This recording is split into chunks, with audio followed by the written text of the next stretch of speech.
saya dapat tema untuk minggu terakhir di bulan ini, Wonder Shift, pergeseran yang ajaib. Temanya presence, God's presence. Bagi banyak orang Kristen, kehadiran Tuhan itu susah dialami. Bagi kebanyakan orang Kristen, itu kehadiran Tuhan susah. Katanya begitu. Sebenarnya tidak. Karena apa? Keselamatan saja, masuk surga saja dipermudah.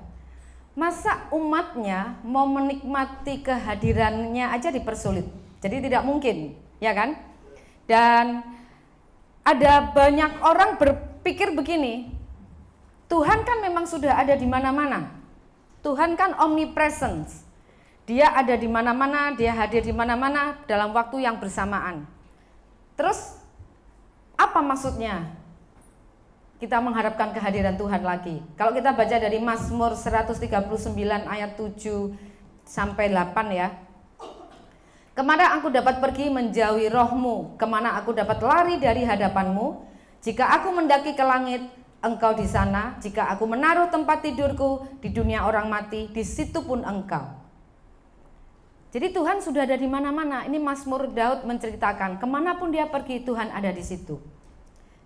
Ini contoh supaya saudara punya gambaran. Kalau saudara tanya kepada saya pada hari ini, Helen ada? Saya akan jawab, ada. Mana? Ada di MDC, di lantai 3, di sekolah minggu. Helen ada, tetapi dia tidak ada di hadapan saudara. Tuhan juga ada di mana-mana. Tetapi yang kita maksudkan dengan God's presence ini adalah Tuhan tuh hadir, Tuhan tuh menyatakan dirinya, Tuhan memanifestasikan dirinya kepada seseorang atau sekelompok orang. Tuhan ada di sini. Tetapi apakah dia memanifestasikan dirinya kepada kita? Dan itu yang akan kita pelajari supaya kita mengerti. Dan ada banyak jemaat yang salah karena tidak diajar ataupun tidak belajar. Mereka menilai kehadiran Tuhan itu seperti kehadiran setan. Merinding, bulu kuduk berdiri, gemetar. Ada juga yang berpikir bahwa kehadiran Tuhan itu satu perasaan bahagia, perasaan damai. Ya nggak salah, tentu bukan perasaan ketakutan yang jelas. Tetapi kehadiran Tuhan itu tidak perasaan, karena perasaan itu bisa menipu Bapak Ibu Saudara. Dan kalau kita baca di Matius 18 ayat 20, sebab di mana 2 atau 3 orang berkumpul dalam namaku, di situ aku ada di tengah-tengah mereka. Jadi perasaan itu mendukung atau tidak mendukung. Tuhan berfirman, kalau ada 2-3 orang berkumpul atas nama Tuhan, maka Tuhan hadir di tengah-tengah mereka. Dan ada juga yang berpikir, oh kehadiran Tuhan itu kalau aku bisa menyanyi dengan bagus, bisa mencapai nada-nada tinggi, alat musik yang lengkap. Kalau cuman gitar, garing. Setuju nggak? Kalau gereja kita cuman pakai alat musik, cuman pakai gitar, saudara masih mau hadir? Benar. Memang kalau kita melayani Tuhan harus sebagus mungkin, ya. Spirit of excellence, kita berikan yang terbaik. Tetapi itu bukan syarat Tuhan memanifestasikan kehadirannya. Ada yang berpikir, oh pakai lagu pelan, Tuhan baru hadir. Kalau lagu pelan, maksudnya slow beat, itu selalu orang berpikir ini lagu penyembahan, lagu pujian. Salah Bapak Ibu Saudara.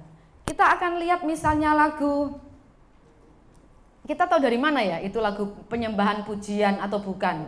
Bukan dari nadanya pelan atau cepat, tetapi kita bisa lihat liriknya. Misalnya lagu tak selalu Tuhan menjawab doa. Itu apakah lagu yang memuji Tuhan atau menyembah Tuhan? Nanti dicek, jangan sekarang, lihat Google. Nanti di rumah dicek. Isinya itu bukan untuk ke Tuhan. Kemudian ada lagu lagi, ini saya suka lagunya, Tetap Setia. Seperti wanita mengurapimu, itu ya. Refnya kan bilang sampai akhir ku menutup mata. Apakah itu lagu menyembah Tuhan dan puji-pujian kepada Tuhan? Nanti di rumah dicek. Bukan. Dan ada orang berpikir kalau lagu cepat, yang temponya cepat, itu bukan menyembah Tuhan. Salah. Kalau saudara lihat lagu tak terbayang kebesaranmu dan tak terbayang, itu lagu puji-pujian, lagu penyembahan, pengagungan kepada Tuhan. Jadi jangan salah, supaya kita tahu bukan karena pelan, menguras air mata itu menyembah, bukan. Dan satu kali ada orang yang belum percaya Tuhan Yesus, kemudian waktu Tuhan menyatakan dirinya kepada dia, tersentuh hatinya, kemudian dia menerima Yesus sebagai Tuhan. Tapi bisa jadi itu satu-satunya dia merasakan kehadiran Tuhan. Mungkin setelah itu seumur hidupnya, karena dia tidak diajar, dia tidak pernah merasakan apa itu hadirat Tuhan, kehadiran Tuhan. Dan yang kita mau pelajari hari ini, bukan kita mau menikmati, merasakan hadirat Tuhan itu seumur hidup sekali, setahun sekali, bukan. Tetapi kita mau sesering mungkin, kita itu bisa melihat Tuhan memanifestasikan dirinya kepada kita. Seperti lagu tadi ya, kita tuh terhubung, melekat, sehingga kita bisa melihat bagaimana Tuhan memanifestasikan dirinya kepada kita. Bagaimana kita supaya kita itu bisa merasakan, bisa mendapatkan hadirat Tuhan? Kita harus punya kerinduan yang dalam kepada Tuhan. Punya kerinduan yang dalam. Orang kalau rindu, misalnya suami saya tinggal ke Jakarta sebentar, dia sudah rindu, baru nyampe di airport di Jakarta, sudah kepengen ketemu, suruh pulang. Ada kerinduan yang dalam. Itu berarti orang itu mengasihi. Dan kalau orang mengasihi Tuhan, Alkitab katakan di Matius, kasihilah Tuhan dengan segenap hatimu, segenap jiwamu, segenap akal budimu. 100% kita kasih kepada Tuhan. Saudara, kita bisa melihat siapa yang kita kasihi. Saudara lebih mengasihi khotbah atau mengasihi Tuhan Yesus? Ada banyak orang tahan mendengar khotbah sampai 1 jam. Betul? Apalagi kalau yang 30 menit lucu-lucu dulu, 30 menit gitu ya. 1 jam tahan dengar khotbah. Tapi apakah setelah itu di rumah dia tahan? Jangan 1 jam, 10 menit dengan Tuhan. Siapa yang kita kasihi? Khotbah atau Tuhan?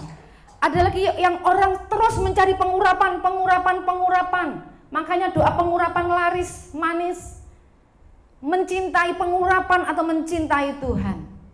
Setelah diuyak-uyak kepalanya, didoakan, pulang, apakah dia mau menghabiskan waktunya dengan Tuhan? Apakah kita mengasihi pekerjaan kita melebihi Tuhan Yesus? Atau mengasihi Tuhan Yesus melebihi pekerjaan kita? Ataukah kita mengasihi kesembuhan dibanding Tuhan Yesus? Kalau nggak sembuh, tinggalkan Tuhan Yesus. Apakah kita lebih mencintai kenyamanan, pertemanan dibanding Tuhan Yesus? Lebih mencintai anak. Makanya kalau anaknya diambil Tuhan, marah, tinggalkan Tuhan Yesus. Lebih mencintai anak atau lebih mencintai Tuhan Yesus? Ada orang yang dikasih anak, lupakan Tuhan Yesusnya. Banyak yang seperti itu. Apakah kita mencintai hobi kita melebihi Tuhan Yesus? HP kita melebihi Tuhan Yesus? Ini perlu kita renungkan, siapa yang kita cintai. Anak-anak kalau nggak ada signal aja bisa tantrum.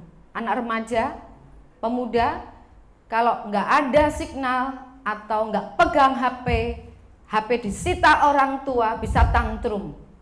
Kalau kita tidak sempat berdoa, tantrum enggak? Orang kalau punya passion kepada Tuhan, ada kerinduan, ada hasrat kepada Tuhan, pasti yang pertama dia akan berarti dia itu mengasihi Tuhan sungguh-sungguh, itu berarti ada ketaatan. Kalau orang berhasrat mengasihi Tuhan dengan segenap hati, pasti dia taat. Kalau kita baca di Yohanes 14 ayat 21, barang siapa memegang perintahku dan melakukannya, Dialah yang mengasihi aku. Dan barang siapa mengasihi aku, ia akan dikasihi Bapakku, dan aku pun akan mengasihi dia dan menyatakan diriku kepadanya. Dalam bahasa Inggris, show you what I'm like, atau dalam terjemahan yang lain, I will manifest myself to him. Jadi kalau kita taat kepada Tuhan, Tuhan janji dia akan menyatakan dirinya kepada kita secara pribadi. Anak-anak kalau mengasihi orang tua, kalau orang tua ngomong, dia akan taat. Karena dia nggak mau orang tuanya sedih, dia nggak mau orang tuanya kecewa. Di dalam mengasihi ada ketaatan. Tuhan menyatakan dirinya kalau kita mengasihi Tuhan dan taat. Dan saudara, ada banyak orang mengasihi Tuhan, ngomong di mulut mengasihi, tapi apakah dia taat? Selalu alasannya, iya roh penurut, daging lemah. Itu terus ayat yang dihafalkan. Kalau kita punya passion kepada Tuhan, kerinduan kepada Tuhan yang dalam, itu tentu kita bergairah di dalam doa. Setuju? Kalau suami istri mengasihi, mencintai, betah nggak ngobrol? Kalau suami istri tidak suka ngobrol, berarti bosen. Berarti sudah tidak ada kasih, nggak ada cinta, udah bosen. Lebih seneng main game, lebih seneng ngobrol sama teman kantor. Artinya sudah tidak ada kasih. Lebih bergairah waktu terima undangan, rapat Natal atau diajak berdoa Jumat malam. Apakah kita bergairah untuk ngobrol dengan Tuhan? Apakah waktu pagi-pagi kita lebih senang tidur, apa ngobrol dengan Tuhan? Aduh kalau pagi nggak bisa tante, nggak bisa C, pagi itu repot. Kalau aku pagi doa pagi kurang tidur, aku pasti di tempat kerja ngantuk. Oke, malam. Aduh malam nggak bisa, sudah capek. Oke, siang. Aduh nggak bisa. Siang di kantor ada teman, nggak bisa doa. Jadi maunya kapan ngobrol? Cinta nggak? Kok nggak betah ngobrol? Benar kan? Lah kalau misalnya suami pulang kerja, mau cerita, mau ngobrol, istrinya asik chatting sama temen atau scroll TikTok atau lagi online shopping, terus perasaan suaminya gimana? Demikian juga kita. Kalau kita punya hasrat yang dalam kepada Tuhan, kita pasti suka ngobrol dengan Tuhan. Ngobrol saudara, bukan membawa permintaan panjang sekali. Makanya ada orang nanya, kok aku nih doa tiap hari itu? Kalau doa tiap hari sama diulang-ulang, direkam aja saudara. Seperti azan maghrib, bunyikan. Kan gitu jadinya. Tapi doa itu ngobrol. Kadang-kadang kita perlu diam. Tuhan mau bicara, Tuhan ingatkan sesuatu. Benar saudara, saya suka sekali di kesan saya ada yang cerita, aku tuh Bu kalau pagi-pagi kepengen semuanya cepet, aku pengen cepet doa. Orang yang sudah jadi Kristen lama perlu dengar itu biar malu. Kok bisa ya punya kerinduan untuk doa? Tapi memang harus dicoba. Saya suka sekali doa pagi. Seperti tadi pagi, ada sesuatu yang diingatkan Tuhan dalam hati saya. Tidak pernah ada yang sia-sia. Tuhan tidak bicara secara suara audible, tetapi Tuhan bicara mengingatkan di dalam hati saya. Apa yang kurang, apa yang kurang. Dan itu saya membuat saya doa pagi itu jadi sesuatu yang menyenangkan, dinantikan. Tapi itu dimulai dari sesuatu yang sebetulnya biasa-biasa. Saya lakukan biasa-biasa, lama-lama itu menyenangkan. Gereja yang tidak suka berdoa akan menjadi organisasi sosial. Dari mana awalnya kebangunan rohani? Dari doa. Makanya kalau Shine, Kesan, Prime, VMM, saudara tidak salah bikin acara ini, itu, menunya apa, bagaimana, mau di kursi, mau di lantai, mau berdiri, mau duduk, mau apa saja, tidak salah berkreativitas. Tetapi satu, kalau saudara tidak di dalam doa, tidak ada kehadiran Tuhan, lama-lama yang terjadi capek, burn out, saudara. Kalau sudah burn out, iblis masuk di situ, iblis kasih kekecewaan, mulai menyalahkan satu dengan yang lain. Kalau sudah menyalahkan, artinya apa? Akhirnya keluar, berhenti, mengundurkan diri, kecewa, kepahitan. Saya itu paling tahu triknya iblis. Makanya iblis tidak bisa kerjain saya di bidang itu. Saya menang di situ. Selalu tidak berubah triknya. Itu sepanjang masa. Jadi kalau kita tidak hidup di dalam doa, kita tidak ada kehadiran Tuhan dalam hidup kita, capek. Api itu padam.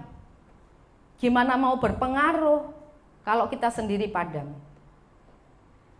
Doa yang didasari hasrat, kerinduan kepada Tuhan, itu yang membuat Tuhan memanifestasikan dirinya. Saya ingat waktu Paulus dan Silas, ini ceritanya, kalau saudara ingat di Kisah Para Rasul, Paulus dan Silas dimasukkan ke penjara dan dibelenggu. Zaman itu penjara pasti tidak enak, sekarang aja tidak enak, apalagi zaman dulu. Dibelenggu, dan Paulus sama Silas ini mengalihkan fokusnya dari belenggu, dari masalah, dari ancaman hukuman, mungkin saja ancaman hukuman mati atau cambuk. Dia mengalihkan pandangannya dan dia berdoa kepada Tuhan di dalam penyembahan dan puji-pujian. Dan hasilnya Tuhan hadir memanifestasikan dirinya. Terjadilah gempa bumi yang akhirnya membuat kunci atau gembok-gembok di penjara itu semua lepas, termasuk penjara orang-orang lain. Bukan cuma Paulus, tetapi semua belenggu itu dilepaskan. Karena apa? Karena kehadiran Tuhan. Kenapa Tuhan hadir memanifestasikan kuasanya? Karena Paulus dan Silas menyembah Tuhan, berdoa dengan kerinduan yang dalam. Kalau mereka berdua tidak biasa berdoa, tidak biasa menyembah, pada saat mereka mengalami tekanan seperti itu, tidak mungkin mereka menyembah Tuhan. Yang ada omelan-omelan, sungutan-sungutan. Tapi karena kehidupan mereka sudah terbiasa di dalam kehidupan doa dan penyembahan, jadi waktu masalah datang, responnya seperti ini. Saudara, kalau sekarang saudara punya masalah, tertekan, ini sudah mau jatuh tempo, gak ada omset, alihkan kepada Tuhan. Datang kepada Tuhan, berdoa dengan kerinduan yang dalam, sampai Tuhan menyatakan dirinya kepada kita. Orang yang punya passion dengan Tuhan, punya kerinduan yang dalam kepada Tuhan. Yang ketiga, dia akan punya hasrat juga untuk menyenangkan hatinya Tuhan. Istri-istri akan merasa dikasihi kalau suaminya melakukan sesuatu yang menyenangkan hatinya. Istri senang dibeliin martabak, jangan beli pempek. Suami bawa martabak, itu yang menyenangkan hati istrinya. Apa yang menyenangkan hati Tuhan? Yang menyenangkan hati Tuhan itu, kalau boleh saya rangkum, kalau kita setia. Tangan kita satu kepada Tuhan, bukan yang lain kepada dukun. Yang satu kepada Tuhan, bukan yang lain kepada dosa. Tuhan senang kalau kita setia. Istri-istri senang kan kalau suami-suami setia. Itu kan yang menyenangkan hati kita.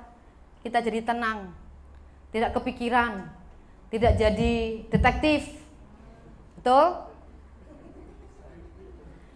Tuhan juga ingin hidup kita ini menyenangkan hatinya. Itu yang membuat Tuhan akan memanifestasikan kehadirannya. Kita baca ya, Yohanes 8 ayat 29.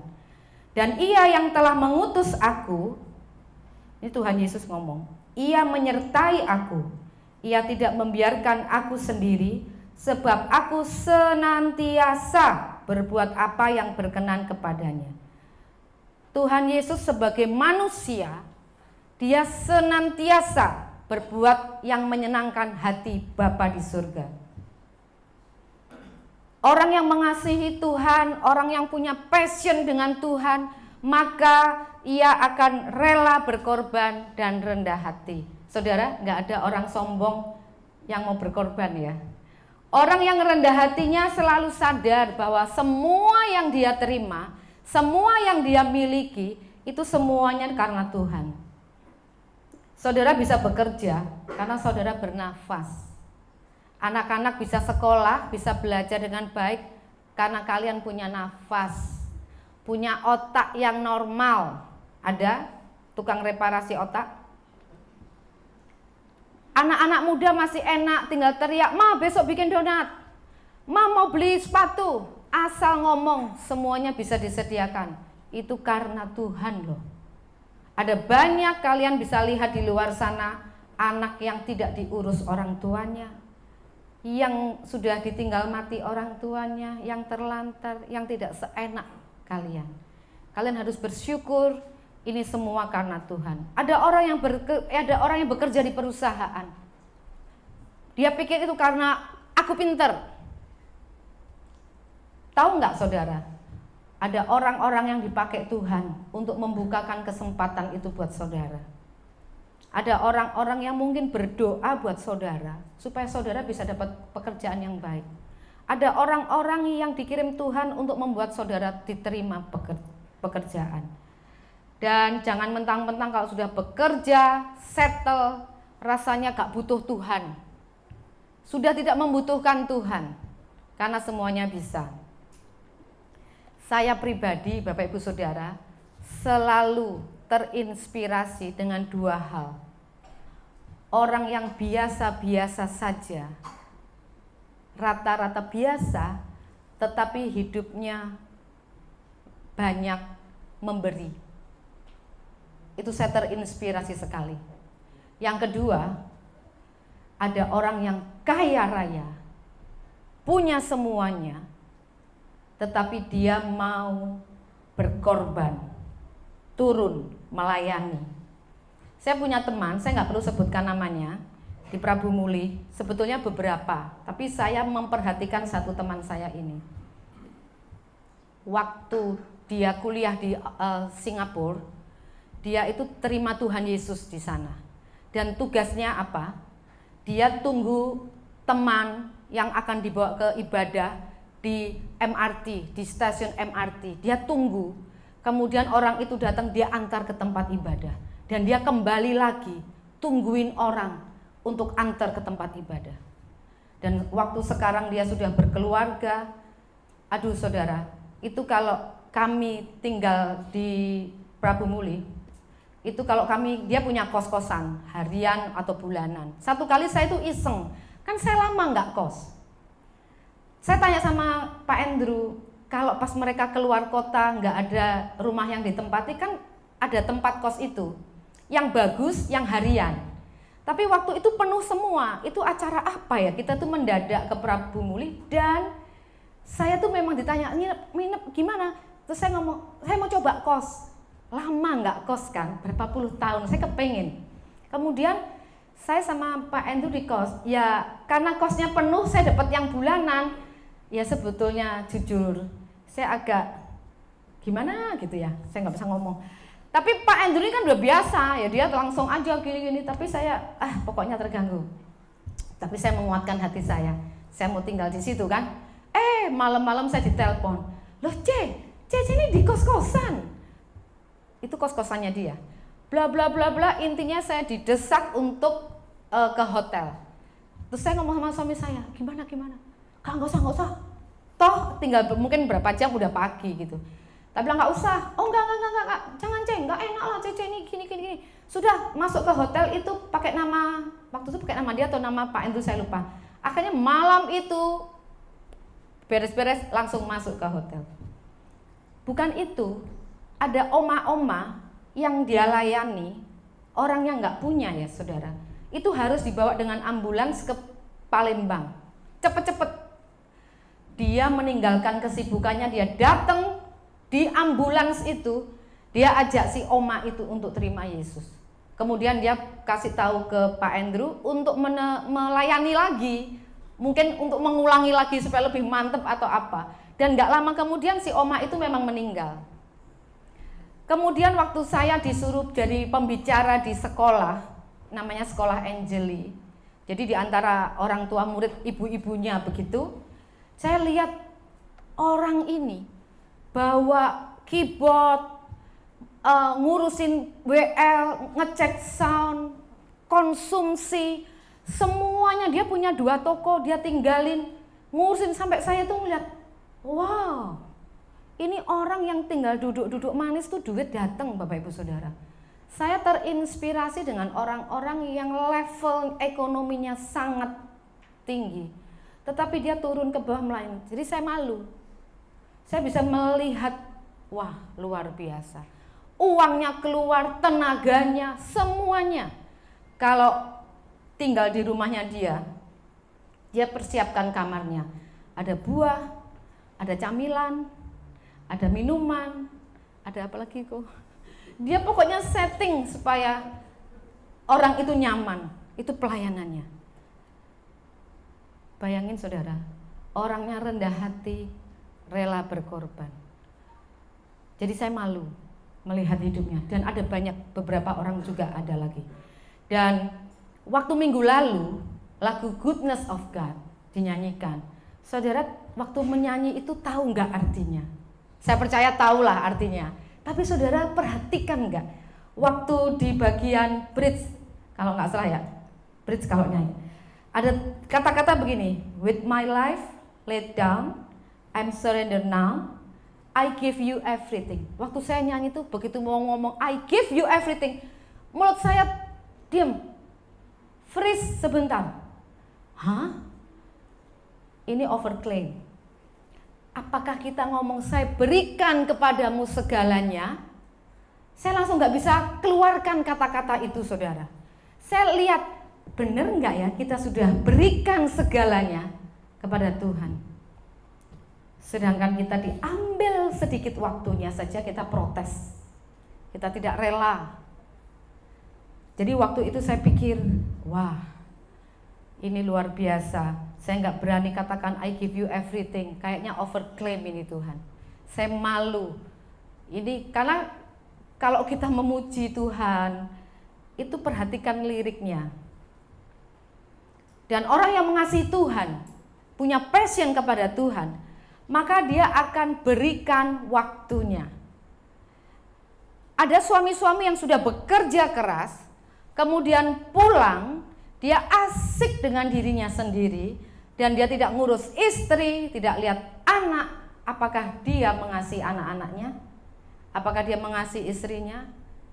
Bahkan ada yang pulang kerja, langsung janjian sama temen, mungkin futsal, mungkin nongkrong, ngopi, gak tahu. Dan tidak memberikan waktunya kepada anak dan istri. Apakah itu mengasihi? Makanya sekarang ada banyak anak-anak punya bapak, tapi fatherless. Tidak ada figur bapak di dalam keluarga. Ada sosoknya, tapi nggak pernah ngomong. Bapaknya asik sendiri. Tambah lebih runyam lagi, mamanya asik sendiri. Pas sudah. Bapaknya asik live TikTok, mamanya mungkin live Facebook, ya nggak tahu lah ya. Pada live semua. Anaknya ngapain juga di kamar. Anaknya yang nonton. Jadi orang kalau mengasihi itu pasti mau berikan waktu. Oke lah kalau karena pekerjaan sementara ditinggal itu oke. Tetapi pada saat ada kesempatan berkumpul, dia tidak asik dengan dirinya sendiri.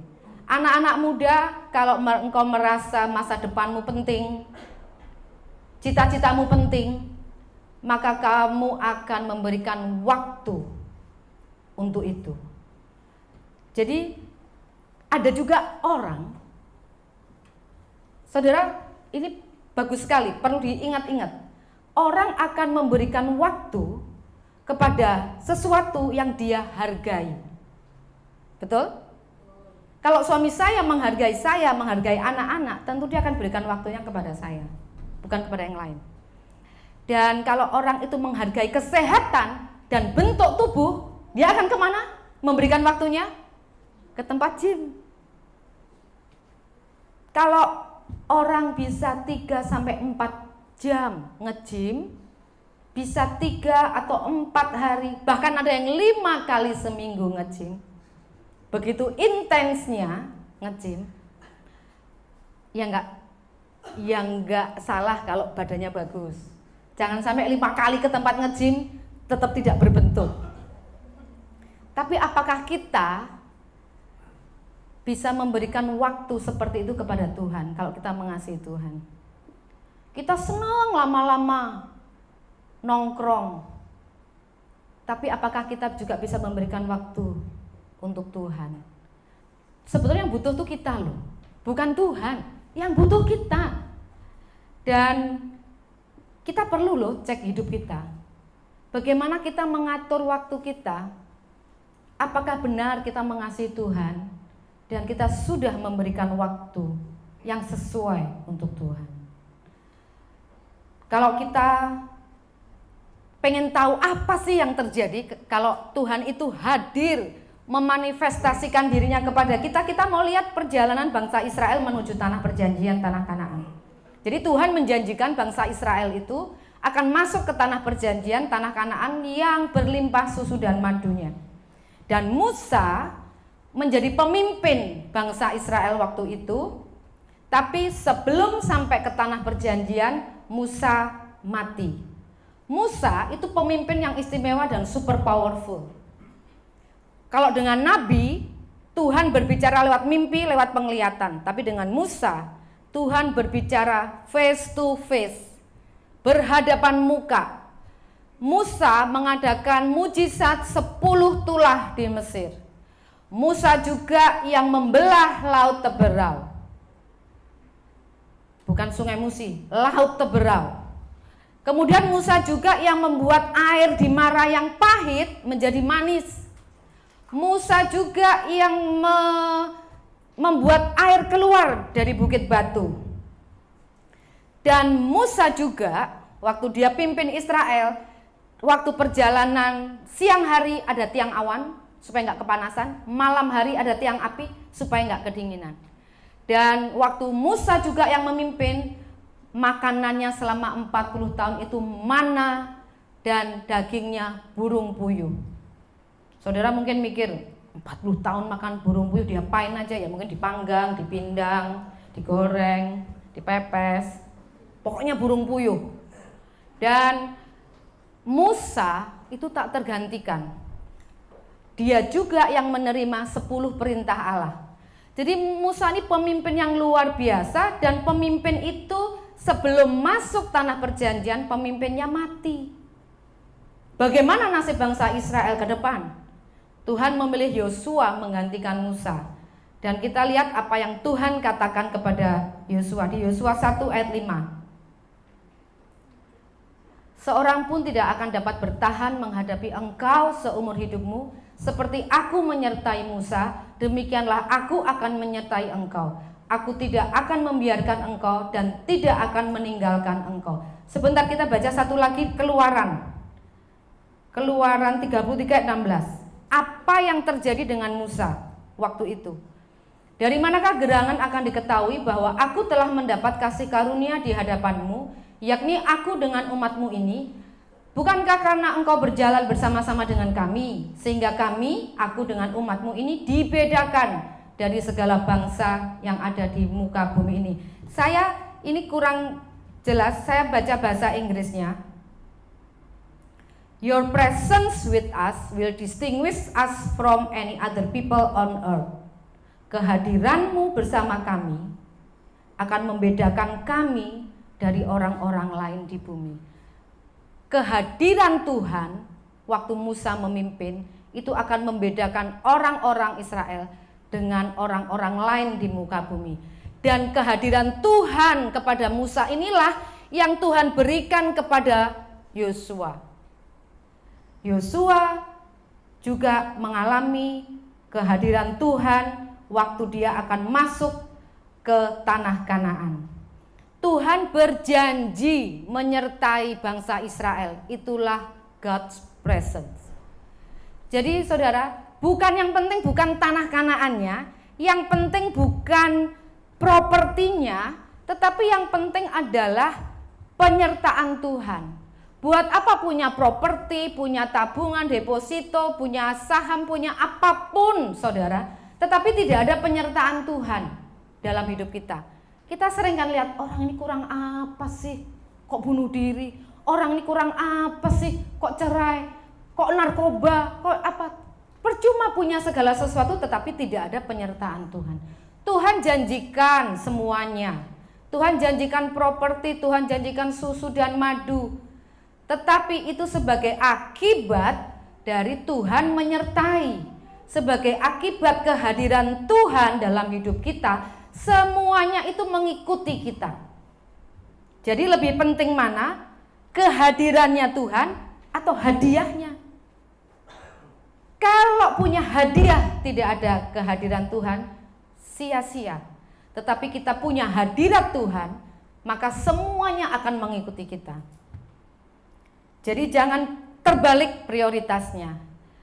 Ada banyak orang kejar hadiahnya, kejar propertinya, kejar yang lain-lain, tetapi Tuhan yang terakhir. Tetapi kita hari ini belajar Tuhan menyertai kita itu yang utama. Semuanya akan mengikuti. Jadi janji Tuhan, aku akan menyertaimu, itu penting sekali. Penyertaan Tuhan itu sangat penting, melebihi apapun juga. Karena dengan Tuhan menyertai, kita semuanya akan mengikuti kita. Banyak orang minta-minta sama Tuhan itu seperti minta sama Sinterklas. Minta. Tapi kita hari ini belajar, tertariklah kepada hadiratnya daripada hadiah. Tertarik kepada hadirat Tuhan dulu. Apalagi sekarang saudara, kita ini hidup di dalam situasi yang tidak pasti. Kehadiran Tuhan dalam hidup kita itu seperti jangkar yang membuat kita ini hidupnya stabil. Sedangkan situasi di dunia ini tidak stabil. Saya undang pemain musik WL Singer untuk naik. Bagaimana kita bisa kuat, bisa stabil menghadapi situasi yang bisa berubah kapan saja, yang kita tidak tahu. Makanya kita harus mengasihi Tuhan sungguh-sungguh. Kita mau berdoa, memberikan waktu kepada Tuhan, membangun relasi, gaya hidup rendah hati, gaya hidup rela berkorban. Kita harus mau belajar menyenangkan hati Tuhan, biar Tuhan itu hadir dalam hidup kita dan Dia manifestasikan kuasanya kepada kita. Ada banyak orang terlalu mengandalkan logikanya, akal budinya. Lihat tabungannya cukup beli, tidak cukup kredit. Begitu mudahnya. Dan akibatnya ada banyak sekali kesalahan yang kita buat. Apakah kita mau hidup seperti itu terus menerus, pakai akal budi, dan kepada kita tidak tahu apa yang terjadi di masa-masa yang akan datang. Makanya kita perlu datang kepada Tuhan, biar hadirat Tuhan dinyatakan, supaya Dia menyertai, mengarahkan kita ke jalannya yang benar, sehingga setiap keputusan-keputusan yang kita ambil itu tidak pernah salah, sekecil apapun. Mari kita datang sama Tuhan, kita naikkan pujian ini.